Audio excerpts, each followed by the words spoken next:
ಬಹಳಷ್ಟು ಕ್ಷೇತ್ರಗಳಲ್ಲಿ ಒಕ್ಕಲಿಗ ಮತ ನಿರ್ಣಾಯಕವಾಗಿದ್ದು ಒಕ್ಕಲಿಗ ಮತಗಳ ಮೇಲೆ ಪಕ್ಷಗಳು ಕಣ್ಣಿಟ್ಟಿವೆ. ಒಕ್ಕಲಿಗ ಮತಗಳನ್ನ ಸೆಳೆಯೋದಕ್ಕೆ ಒಕ್ಕಲಿಗ ಅಸ್ತ್ರ ಪ್ರಯೋಗ ಮಾಡ್ತಾ ಇದೆ. ತುಮಕೂರಿನ ವಿಚಾರಕ್ಕೆ ಬರೋದಾದ್ರೆ ತುಮಕೂರಿನಲ್ಲಿ ಒಕ್ಕಲಿಗ ಮತಗಳ ಮೇಲೆ ಮೈತ್ರಿ ನಾಯಕರು ಕಣ್ಣಿಟ್ಟಿದ್ದಾರೆ. ಒಕ್ಕಲಿಗ ಮತಗಳನ್ನ ಒಗ್ಗೂಡಿಸೋದಕ್ಕೆ ಕುಮಾರಸ್ವಾಮಿ ಮುಂದಾಗಿದ್ದಾರೆ. ಸೋಮಣ್ಣ ಪರ ಕುಮಾರಸ್ವಾಮಿ ವಿಜಯೇಂದ್ರ ಭರ್ಜರಿ ಪ್ರಚಾರ. ಬೆಳಗ್ಗೆಯಿಂದ ಸಂಜೆವರೆಗೂ ಬಿ ಸೋಮಣ್ಣ ಪರ ಕ್ಯಾಂಪೇನ್ ನಡೆಸಲಿದ್ದಾರೆ. ತಿಪ್ಟೂರು, ತುರುವೇಕೆರೆ, ಚಿಕ್ಕನಾಯಕನಹಳ್ಳಿ, ಗುಬ್ಬಿ, ತುಮಕೂರು ಗ್ರಾಮಾಂತರ ಕ್ಷೇತ್ರದಲ್ಲಿ ಎಚ್ಡಿಕೆ ಪ್ರಚಾರ ಸಭೆ, ಬಹಿರಂಗ ಸಭೆ, ರೋಡ್ ಶೋ ನಡೆಸಲಿದ್ದಾರೆ ಎಚ್ಡಿ ಕುಮಾರಸ್ವಾಮಿ. ಸೋಮಣ್ಣ ಪರ ಭರ್ಜರಿ ಕ್ಯಾಂಪೇನ್ ಅನ್ನ ನಡೆಸಲಿದ್ದಾರೆ. ತುಮಕೂರಲ್ಲಿ ಒಕ್ಕಲಿಗ ಮತಗಳ ಮೇಲೆ ದೋಸ್ತಿ ನಾಯಕರು ಕಣ್ಣಿಟ್ಟಿದ್ದು ಒಕ್ಕಲಿಗ ಮತಗಳನ್ನ ಒಗ್ಗೂಡಿಸೋದಕ್ಕೆ ಕುಮಾರಸ್ವಾಮಿ ಅವರೇ ಅಖಾಡಕ್ಕಿಳಿತಾ ಇದ್ದಾರೆ. ಸೋಮಣ್ಣ ಪರ ಕುಮಾರಸ್ವಾಮಿ ಮತ್ತು ವಿಜಯೇಂದ್ರ ಭರ್ಜರಿ ಪ್ರಚಾರವನ್ನ ನಡೆಸಲಿದ್ದಾರೆ. ತುಮಕೂರು ಕ್ಷೇತ್ರದಾದ್ಯಂತ ಮೈತ್ರಿ ನಾಯಕರ ಶಕ್ತಿ ಪ್ರದರ್ಶನ ಇರುತ್ತೆ. ಈ ಬಗ್ಗೆ ಹೆಚ್ಚಿನ ಡೀಟೇಲ್ಸ್ ಕೊಡ್ತಾರೆ ನಮ್ಮ ಪ್ರತಿನಿಧಿ ಮಹಂತೇಶ್. ತುಮಕೂರಲ್ಲೂ ಸಹ ಒಕ್ಕಲಿಗ ಮತಗಳೇ ನಿರ್ಣಾಯಕ ಆಗಿದೆ. ಹಾಗಾಗಿ ಇವತ್ತು ಸೋಮಣ್ಣ ಪರವಾಗಿ ಕುಮಾರಸ್ವಾಮಿ ಹಾಗೆ ವಿಜಯೇಂದ್ರ ಅವರು ಕ್ಯಾಂಪೇನ್ ಅಲ್ಲಿ ಭಾಗಿಯಾಗ್ತಾರೆ. ಇವತ್ತಿನ ಕಾರ್ಯಕ್ರಮಗಳ ಬಗ್ಗೆ ಹೆಚ್ಚಿನ ಡೀಟೇಲ್ಸ್ ಕೊಡೋದಾದ್ರೆ ಶ್ವೇತಾ ಮತ್ತೆ ಪ್ರಗತಿ, ಇವತ್ತು ತುಮಕೂರು ಲೋಕಸಭಾ ಕ್ಷೇತ್ರದಲ್ಲಿ ಅದರಲ್ಲೂ ಪ್ರಮುಖವಾಗಿ 5 ಕಡೆ ಪ್ರಮುಖವಾದಂತಹ 5 ತಾಲೂಕಿನ ವ್ಯಾಪ್ತಿಗಳಲ್ಲಿ ಪ್ರಚಾರ ಆಗ್ತಿರುವಂತದ್ದು. ಅದರಲ್ಲಿ ಪ್ರಮುಖವಾಗಿ ಎಚ್ಡಿ ಕುಮಾರಸ್ವಾಮಿ ಅವರು ಮತ್ತೆ ವಿಜಯೇಂದ್ರ ಅವರು ಇಬ್ರು ಒಟ್ಟಿಗೆ ಆಗಿ ಕಾಣಿಸ್ಕೊಂಡು ಪ್ರಚಾರವನ್ನ ಮಾಡ್ತಿರುವಂತದ್ದು. ಮೊದಲಿಗೆ ತಿಪ್ಟೂರು ತಾಲೂಕಿನ ನವೀನಕೆರೆಯಲ್ಲಿ ಒಂದು ಕಾರ್ಯಕ್ರಮ ಇರುವಂತದ್ದು. ಅಲ್ಲಿ ಒಂದು ಪ್ರಚಾರದ ಸಭೆ ನಡೆಯುತ್ತೆ. ಅದಾದ ಬಳಿಕ ತುರುವೇಕೆರೆಯಲ್ಲಿ ರ್ಯಾಲಿ ಆಗುವಂತದ್ದು, ಜೊತೆಗೆ ಚಿಕ್ಕನಾಯಕನಹಳ್ಳಿ, ಗುಬ್ಬಿ, ಹೆಬ್ಬೂರು ಈ ರೀತಿ ಎಲ್ಲಾ ತಾಲೂಕುಗಳಲ್ಲೂ ಪ್ರಚಾರ ಮಾಡುವಂತಹ ಒಂದು ಕಾರ್ಯಕ್ರಮ ಇರುವಂತದ್ದು. ಅದರಲ್ಲಿ ವಿಶೇಷವಾಗಿ ಇವತ್ತಿನ ಒಂದು ಪ್ರಚಾರ ಸಾಕಷ್ಟು ಮಹತ್ವ ಪಡೆದಿದೆ. ಒಂದು ಒಕ್ಕಲಿಗ ಮತ್ತು ಲಿಂಗಾಯತ ಸಮುದಾಯದ 2 ಮತಗಳನ್ನ ಕ್ರೋಢೀಕರಿಸೋದ್ರ ಜೊತೆಗೆ ಜೆಡಿಎಸ್ ಮತ್ತು ಬಿಜೆಪಿ ಕಾರ್ಯಕರ್ತರನ್ನ ಸಮನ್ವಯ ಜೊತೆಗೆ ಒಟ್ಟಾಗಿ ಕೆಲಸ ಮಾಡುವಂತಹ ಒಂದು ಸಂದೇಶವನ್ನ ನೀಡುವಂತಹ ಒಂದು ಕಾರ್ಯಕ್ರಮ ಇದಾಗಿರುವಂತದ್ದು.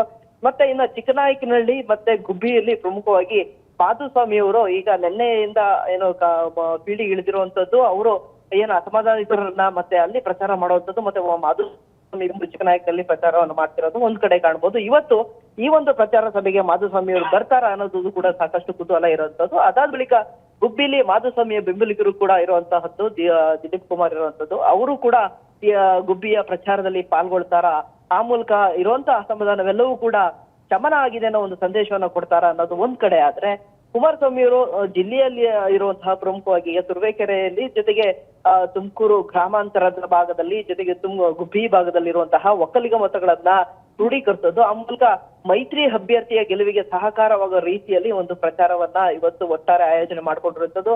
ಸಂಜೆ 7:00ವರೆಗೂ ಕೂಡ ನಿರಂತರವಾದಂತಹ ಪ್ರಚಾರ ಇರುತ್ತೆ. ಪ್ರತಿ ಕ್ಷೇತ್ರದಲ್ಲೂ ಕೂಡ ಈ ಒಂದು ಓಡಾಟ ಮತ್ತೆ ರ್ಯಾಲಿ ಜೊತೆಗೆ ಪ್ರಚಾರದ ಸಭೆಗಳು ನಡೀತಾ ಇರುವಂತದ್ದು. ಶ್ವೇತಾ ಮತ್ತೆ ಮಹಂತೇಶ್, ತುಮಕೂರಿನ ರಾಜಕೀಯ ಚಿತ್ರಣ ಯಾವ ರೀತಿ ಇದೆ? ಈಗ ಒಕ್ಕಲಿಗ ಮತಗಳನ್ನ ಪಡಿಬೇಕು ಅಂತ ಕಾಂಗ್ರೆಸ್ ಆಗ್ಲಿ ಅಥವಾ ಮೈತ್ರಿ ಪಕ್ಷ ಆಗ್ಲಿ ಪ್ರಯತ್ನ ಏನೋ ಪಡ್ತಾ ಇದೆ. ಆದ್ರೆ ಒಕ್ಕಲಿಗ ಸಮುದಾಯದ ಮನಸ್ಥಿತಿ ಏನಿದೆ? ಪ್ರಸಕ್ತ ರಾಜಕೀಯ ಬೆಳವಣಿಗೆಯಲ್ಲಿ ಒಕ್ಕಲಿಗ ಸಮುದಾಯ ಯಾರ ಪರವಾದಂತಹ ಒಲವನ್ನ ತುಮಕೂರಿನಲ್ಲಿ ತೋರಿಸ್ತಾ ಇದೆ?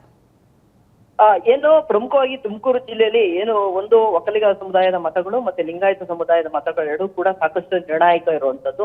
ಅದರಲ್ಲಿ ಕಾಂಗ್ರೆಸ್ನ ಅಭ್ಯರ್ಥಿಯಾಗಿರುವಂತಹ ಮುದ್ದನಮೇಗೌಡರು ಒಕ್ಕಲಿಗ ಸಮುದಾಯಕ್ಕೆ ಸೇರಿರುವಂತವ್ರು. ಹಾಗಾಗಿ ಆ ಒಂದು ಕಾಂಗ್ರೆಸ್ನ ಲೆಕ್ಕಾಚಾರದಲ್ಲಿ ಒಕ್ಕಲಿಗ ಮತಗಳನ್ನ ಸೆಳೆದು ಮತ್ತೆ ಏನು ಹಿಂದುಳಿದ ವರ್ಗಗಳ ಮತಗಳನ್ನ ಕ್ರೋಢೀಕರಿಸಿಕೊಂಡು ಗೆಲುವಿನ ಒಂದು ಲೆಕ್ಕಾಚಾರ ಅವ್ರದ್ದಾದ್ರೆ, ಅದೇ ರೀತಿಯಾಗಿ ಮೈತ್ರಿ ಅಭ್ಯರ್ಥಿಯಾದ ವಿ ಸೋಮಣ್ಣ ಅವರು ಕೂಡ ಜೊತೆಗೆ ಅವರಿಗೆ ಬೆಂಬಲವಾಗಿ ನಿಂತಿರುವಂತದ್ದು ದೇವೇಗೌಡರು ಮತ್ತೆ ಎಚ್.ಡಿ. ಕುಮಾರಸ್ವಾಮಿ ಅವರು ಇಬ್ರು ಕೂಡ ಒಕ್ಕಲಿಗ ಮತಗಳನ್ನ ಸೆಳೆಯುವಂತದ್ದು, ಆ ಮೂಲಕ ಮೈತ್ರಿ ಅಭ್ಯರ್ಥಿ ಗೆಲುವಿಗೆ ಬೇಕಾದಂತಹ ಏನು ಮತಗಳನ್ನ ಕ್ರೋಢೀಕರಿಸುವಂತದ್ದು ಕೂಡ ನಿರಂತರವಾಗಿ ನಡೀತಾ ಇರುವಂತದ್ದು. ಹಾಗಾಗಿ ಈ ಒಕ್ಕಲಿಗ ಸಮುದಾಯದ ಮತಗಳ ಮೇಲೆ ಸಾಕಷ್ಟು ಏನು ನಿರ್ಣಾಯಕ ಒಂದು ನಿರ್ಧಾರ ಇರುವಂತದ್ದು. ಒಂದು ವೇಳೆ ಒಕ್ಕಲಿಗರು ಯಾರ ಪರವಾಗಿ ನಿಲ್ತಾರೆ ಅನ್ನೋದ್ರ ಮೇಲೆ ಅಭ್ಯರ್ಥಿಯ ಗೆಲುವು ಕೂಡ ನಿರ್ಧಾರ ಆಗುತ್ತೆ. ಯಾಕೆಂತಂದ್ರೆ ಸೋಮಣ್ಣ ಅವರಿಗೆ ಸಹಜವಾಗಿ ಲಿಂಗಾಯತ ಸಮುದಾಯದ ಮತಗಳು ನಿರಾಶಯವಾಗಿ ಬರ್ತವೆ ಅನ್ನೋ ಒಂದು ಇರುವಂತದ್ದು. ಆ ಜೊತೆಗೆ ಕೂಡ ಒಕ್ಕಲಿಗ ಮತಗಳನ್ನ ತೆಗೆದುಕೊಂಡು ಮತ್ತೆ ಹಿಂದುಳಿದ ವರ್ಗಗಳ ಮತಗಳನ್ನ ಕ್ರೋಢೀಕರಿಸಿಕೊಂಡು ಗೆಲುವಿನ ಒಂದು ತಂತ್ರಗಾರಿಕೆಯನ್ನ ಬಿಜೆಪಿ ಅವರು ಎಣೆದಿರುವಂತದ್ದು. ಥ್ಯಾಂಕ್ ಯು ಮಹಂತೇಶ್ ನಿಮ್ಮೆಲ್ಲ ಡೀಟೇಲ್ಸ್ಗೆ.